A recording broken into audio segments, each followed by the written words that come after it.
ஹalleluya! நம்முடைய ஆண்டவராகிய இயேசுவின் நாமத்திலே உங்களுக்கு வாழ்த்துக்கள். Good morning. பொழுது விடிஞ்சிருச்சுங்க. ஆண்டவருடைய வார்த்தைகளை கேட்கலாம் வாங்க. தேவனோடு உறவாடுவது, தேவனுடைய குரலை கேட்பது நமக்கு எவ்வளவோ நல்லதுங்க. ஜெபிப்போம். பரிசுத்தரே, உமக்கு நன்றி ஆண்டவரே. காலமே உம்முடைய பிரகாரத்தில் உம்முடைய வாசலிலே காத்திருப்பதற்கு, உம்முடைய கிருபைக்காக வேண்டிக் கொள்வதற்கு, எங்கள் அனுதின ஆகாரத்தை எங்களுக்கு கொடுக்கும்படியாக, எங்கள் ஆவிக்குரிய சரீர ரீதியான ஒவ்வொரு தேவையும் தீரும்படியாக உம்முடைய சமூகத்திலே காத்திருக்கும்படியாக கொடுத்த இந்த நேரத்துக்காக நன்றியப்பா. ஆசீர்வதிங்க என்று இயேசுவின் நாமத்தில் ஜெபிக்கிறோம் பிதாவே. ஆமென். தேவனுக்கு ஸ்தோத்திரம். பொழுது விடிஞ்சிருச்சா என்ற உடனே என்ன சமைக்கணும், என்ன பிரேக்ஃபாஸ்ட் பண்ணணும், என்னமா ஒரு சில சிஸ்டர்ஸ்க்கு காலையில எழுந்த உடனே பாவம் பிள்ளைங்களுக்கு ஃபுட் ஆயத்தப்படுத்தணும், வீட்டுல கணவருக்கு கேரேஜ் ரெடி பண்ணணும், சமையல் அறைக்குள் புகுந்துருவாங்கல்ல. நீங்க அதிகாலமே எழுந்து 1 மணி நேரம் முன்னாடியே எழுந்து ஜெபம் செய்துட்டு உங்களுடைய வேலைகளை தொடங்குங்க. அப்ப செய்வதெல்லாம் கூட வாய்க்குங்க. காலமே படப்படன்னு இருப்பாங்க நிறைய பேர் ஆபீஸ் போவதற்காக மற்றும் குளிக்க ரெடியாக எல்லாத்துக்கும். பட் எவ்வளவு வேலை இருந்தாலும் முதல் நேரத்தை ஏசாண்டவர் கொடுத்தா நம்ம எவ்வளவோ ஆசீர்வதிக்கப்படுவோம். அவரோடு செய்கிற ஒவ்வொரு வேலையும் வாய்க்கோங்க. மட்டுமல்ல, தேவன் தேவன் தேவன் என்றா எனக்கு எப்படி வரும்? ஆண்டவர் ஆண்டவர்னு உட்கார்ந்தா வேலைக்காகுமா என்று ஒரு சிலருக்கு இப்போது கூட பேசுகிறாங்க. எவ்வளவு கொடுமைங்க. ஏன் முடியாது? தேவனுக்கு உன் வேலை ஒப்பு கொடுத்தா, உன் வேலை சுமை அவர் மேல வைத்தா அது வாய்க்கோங்க. நீ செய்ய முடியாததை கூட அவர் செய்து முடிப்பார். உங்களை விட பெரியவர், உங்களை விட சாமர்த்தியர், எனக்கு கூடாத காரியம் ஒன்றுமில்லை என்றவருங்க. நீங்க எவ்வளவு நேரம் உங்க வேலையை நீங்களே செய்யலாம், உங்க சம்பாத்தியத்தை நீங்களே சம்பாதிக்கலாம் என்றா இரவும் பகலும் பிரயாசப்படுறீங்களே தவிர, உங்களை நேசித்து உங்கள் ஒவ்வொரு தேவையும் சந்திக்கிற ஆண்டவர் உங்களுக்கு இருக்கிறார் என்பது உணராம இருக்கிறாங்க, விசுவாசிக்கிறதே இல்லை. ஒவ்வொன்றுக்கும் பயந்து போகிறாங்களே தவிர, உன்னை சிருஷ்டித்த சிருஷ்டிகர்த்தருக்கு முன்பாக நிற்பதற்கு, அவருடைய வார்த்தை கேட்டு நடுங்கி அவருடைய சித்தத்திலே செல்வதற்கு, அவருக்குள்ள நீங்க மகிழ்வதற்கு நீங்க ஆசைப்படுறது இல்லைங்க. கிறிஸ்துவனிடத்தில் இல்லாம நமக்கு வேற எங்கேயோ ஏதோ கிடைக்கும்னு நினைக்கிறோம் பாருங்க, அதுதான் நம்ம புத்தியினம். ஒரு முறை ரோமருக்கு எழுதின நிருபம் 8ஆம் அதிகாரம் 31ஆம் வசனம் வாசிக்கிறேன், கேளுங்க. இவைகளை குறித்து நாம் என்ன சொல்லுவோம்? இவைகளை குறித்து நாம் என்ன சொல்லுவோம்? தேவன் நம்முடைய பட்சத்தில் இருந்தால் நமக்கு விரோதியாயிருப்பவன் யார்? நீ தேவனின் பட்சத்தில் இருந்தால், தேவன் உன் பட்சத்தில் இருந்தால், இனி உனக்கு எதிரியே இல்லை, உனக்கு காம்படிட்டர்ஸே இல்லை, நீ யாரோடும் போராட வேண்டிய அவசியமில்லை, நீ யாரோடும் ஒப்பிட வேண்டிய அவசியமே இல்லை. தேவன் உன் பட்சத்தில் இருக்கிறாரு. உனக்கு தேவையானதெல்லாம் அவர் எப்போதுக்கு அப்போது கொடுப்பார். தம்முடைய சொந்த குமாரன் என்றும் பாராமல் நம் எல்லாருக்காகவும் அவரை ஒப்பு கொடுத்தவர், நம் எல்லாருக்காகவும் ஒப்பு கொடுத்தவர் அவரோடு கூட மற்ற எல்லாவற்றையும் நமக்கு அருளாமல் இருப்பது எப்படி? தேவன் நம்முடைய பட்சத்தில் இருக்கிறாரு. தேவன் தம்முடைய சொந்த குமாரனை நமக்கு கொடுத்திருக்கிறாரு. சொந்த குமாரனை, பிரியமான குமாரனை, ஒரே பேரானவரை நமக்கு கொடுப்பதற்கு பின்வாங்காத ஆண்டவர் அவரோடு கூட எல்லாவற்றையும் உங்க இஷ்டம் என்னவென்னா வைங்க, அதுல நமக்கு ஏன் கொடுக்க மாட்டார்? நிச்சயமா கொடுப்பார்.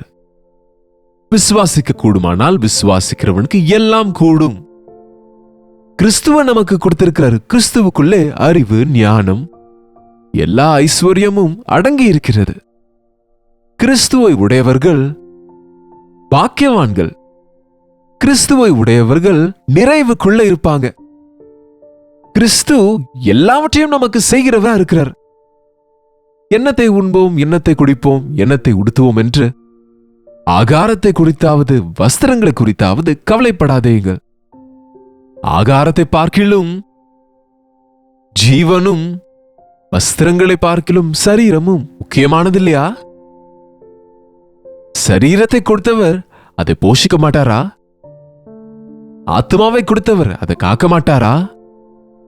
அன்றைக்கு இஸ்ரவேலர் எகிப்திலிருந்து வெளியே கொண்டு வந்த பொழுது 400 வருஷங்கள் அடிமைத்தனத்திலே மக்கி போய் அற்புத ஆச்சரிய காரியங்களாலே அவங்க விடுவிக்கப்பட்டாங்க. சிவந்த சமுத்திரம் இரண்டாக பிளந்த அவர்களை கானானுக்குள்ளே, பரம கானானுக்குள்ளே, வாக்குதத்த பூமிக்குள்ளாக அவர்களை கொண்டு வந்த பொழுது அந்த 40 வருஷ அவங்களுடைய பிரயாணத்திலே யாரு கொடுத்தாங்க அவங்களுக்கு சாப்பாடு? யாரு கொடுத்தாங்க அவங்க எல்லாருக்கும்? அத்தனை பேருக்கு குடிக்க தண்ணீரை 6 லட்சம் பேர் கால் பலமம். அப்படின்னா வாலிபர் மற்றும் முதியவங்க, பெண்கள், பிள்ளைகள் சேர்த்தால் கிட்டத்தட்ட 20 லட்சத்துக்கு மேலே இருப்பார்கள் என்று கணக்கெடுக்கிறாங்க. 20 லட்சம் பேரை 40 வருஷம் போஷிக்க வேண்டும் என்றால் நம்மளால முடியுமாங்க? ஒரு அரசாங்கத்தால முடியுமா? ஒரு 2 பிள்ளைங்களை வளர்த்து நம்ம ஆளாக்குவதற்கு நாம் படாத பாடுபடுகிறோம். தேவன் அவங்களுக்கு எந்த குறையும் இல்லாமல் வனாந்திரத்துல, சீனாய் வனாந்திரம்னா அது ரொம்ப சூடா இருக்கக்கூடிய இடம். வனாந்திரம் என்றால் பயங்கரமான இருட்டு. சாயங்காலம் ஆகிறதுக்குள்ள, இரவாகிறதுக்குள்ள கார் இருளாக இருக்கும். அது கண்ணை குத்தி கொண்டாலும் தெரியாத இருளா இருக்கும். கொடூர மிருகங்களால் நிறைந்திருக்கும். விஷம் நிறைந்த ஜந்துக்களால, பூச்சிகளால நிறைந்த பகுதியில யாருக்கும் எந்த ஆபத்தும் இல்லாம அவங்க முறுமுறுப்பால சங்காரக்காரனாலே அழிந்தவங்க ஒரு சிலர் இருக்கிறாங்க. தேவன் அவங்களை பட்டினி போடாமல் அவர்களை நடத்தினார். ஒரு முறை பாருங்க, நெகேமியா புத்தகம், நெகேமியாவின் புத்தகம் 9ஆம் அதிகாரம் 19ஆம் வசனம் வாசிக்கிறேன், கேளுங்க. நீர் உம்முடைய மிகுந்த மன உருக்கத்தின்படியே அவர்களை வனாந்திரத்திலே கைவிடவில்லை. அவர்களை வழிநடத்த பகலிலே மேகஸ்தம்பமும் அவர்களுக்கு வெளிச்சத்தையும் அவர்கள் நடக்க வேண்டிய வழியையும் காட்ட இரவிலே அக்னி ஸ்தம்பமும் அவர்களை விட்டு விலகாமல் நின்றது. பகல் முழுவதும் மேகஸ்தம்பமாம். மேகத்தின் கீழே நீங்க எப்பயாவது போயிருக்கீங்களோ இல்லையோ? ஊட்டி, குன்னூர் பகுதிகளில் நான் ஊழியம் செய்யும் போது அந்த மலைகள் மேல நடக்கும்போது மேகங்களை நம்ம கையாலேயே பிடிக்கலாம் பாருங்க. அது அப்படி வீசிக்கொண்டு அப்படியே போகுதுன்னா அப்படியே சில்லுன்னு கூலாக, ஏசி கூட ஒண்ணும் இல்லைங்க. அவங்க வெயில்ல அவங்களுடைய சிறு பிள்ளைகள் வெயிலின் தாக்கம் இல்லாம இருக்கணும்னு, அந்த முதியவங்க மறிக்காம இருக்கணும்னு வனாந்திரத்துல மேக ஸ்தம்பத்தையே வைத்துட்டார் மொத்தமா. அதே போல இரவுனா நம்ம லைட் போட வேண்டும்ல, அந்த இரவிலே அவங்களுக்கு அக்கினி ஸ்தம்பத்தை வைத்தாரு, ஒரு பெரிய தீப்பந்தத்தை வைத்தது போல. எனக்கு அதுதான் நினைவுக்கு வருதுங்க. நீலகிரி மலைகள் ஏறி ஊழியத்துக்கு போகும்போது ஒரு கேஸ் லைட்டை பிடித்து கொண்டு செல்வோம். ஒவ்வொரு முறை அந்த கேஸ் லைட்டு ரிப்பேர் ஆனால், அந்த மேண்டில் விழுந்துட்டா, அது எரியாவிட்டா, அங்க இருக்கிற பப்பாளி இலை காம்ப அதிலிருந்து எடுத்துக்கொண்டு இதுல இருக்க கெரோசினை ஊத்தி ஒரு சின்ன துணி துண்டு அதுல போட்டு ஒரு தீப்பந்தத்தை போல அந்த வெளிச்சத்துல கால் அடி சுவடுகளின் மேல நாங்க நடந்து அடி மேல அடி வைத்து கொண்டு போய் கொண்டு இருப்போங்க. அவ்வளோ கஷ்டம் இல்லாம ஒரு பெரிய அக்னி ஸ்தம்பம் அவங்க இருக்கிற அந்த பாளையம் எல்லாம் வெளிச்சத்தால நிறையும்படியாக இருந்தது. அது மட்டுமல்ல, அவர்களுக்கு 40 வருஷ காலம் தேவன் அவர்களுக்கு ஒரு குறைவும் இல்லாமல் பராமரித்தார். மன்னாவை கொடுத்தாரு. கண்டினியூஸா ஒவ்வொரு நாளும் அதிகாலையில வானத்திலிருந்து மன்னா பொழிந்து கொண்டே இருந்தது. அது ருசியா இருந்தது. மன்னா இது என்ன என்று பெயரிட்டாங்க இஸ்ரவேலர்கள். அதன் பிறகு அவங்க முறுமுறுத்தாங்க, கலகம் செய்தாங்க. ஆனால் அவங்க மேலிருந்து வரக்கூடிய ஆகாரத்தை சாப்பிட்டு கொண்டு 40 நாட்கள் அல்ல, 40 வருஷங்கள் அவர்களுக்கு கொடுப்பேன் என்ற ஆகாரத்தை அவங்க கீழ்ப்படியாவிட்டாலும், கீழ்ப்படிந்தாலும், இல்லாவிட்டாலும், எதிர்த்தாலும் அவர் கிருபையை தூரமாக்கவில்லை. அவங்களுக்கு தாகம் என்றால் கண்மலையிலிருந்து தண்ணீர் கொடுத்தார். அவங்க தாகத்தை தீர்த்தார். அவங்க அவ்வளவு தூரம் அத்தனை வருஷங்கள் நடந்தாலும் உண்மையிலேயே வனாந்திரத்திலே ஒன்றும் குறைவுபடாமல் 40 வருஷங்கள் அவர்களை பராமரித்தார். அவர்கள் வஸ்திரங்கள் பழமையாய் போகவும் இல்லை, அவர்கள் கால்கள் வீங்கவும் இல்லை, அவங்க செருப்புகள் கூட அருந்து போகவில்லை. 40 வருஷங்கள் அவங்களை காப்பாற்றினார். உங்களில் சிலருக்கு 50 வருஷம் 60 வருஷம், என்னை போல 70 கூட தாண்டி இருக்கலாம். காப்பாற்றிக் கொண்டே இருக்கிறார். ஒன்றும் குறைவுபடாமல் சாப்பிடுவதற்கு ஆகாரமும், உடுத்துவதற்கு உடைகளும், வாழ்வதற்கு ஒரு வீடு, ஒரு இடம், பிள்ளைகளை போஷிப்பதற்கு கிருபை, எத்தனை உபகாரங்களை செய்கிறாருங்க ஆண்டவர் உங்களுக்கு. இன்னொரு வருஷத்துக்குள்ள பிரவேசித்து முன் சென்று கொண்டிருக்கிற நாம, நீங்க பிறந்ததிலிருந்து இதுவரைக்கும் தேவன் உங்களை போஷித்துக் கொண்டிருக்கிறாரு, பராமரித்துக் கொண்டிருக்கிறாரு, காப்பாற்றிக் கொண்டிருக்கிறாரு. இவ்வளவு பெரிய ரட்சிப்பை கொடுத்தார் என்ற நன்றி இருக்கா? அல்லது இஸ்ரவேலரை போல சாப்பிட்டு கொண்டே தேவனின் நன்மைகளை அனுபவித்துக் கொண்டே அவருடைய நன்மைகளை அவ்வப்போது மறந்து போய் எங்களுக்கு அது இல்லை இது இல்லை என்று அழுது கொண்டிருக்கிறவங்களா இருக்கிறீங்களா?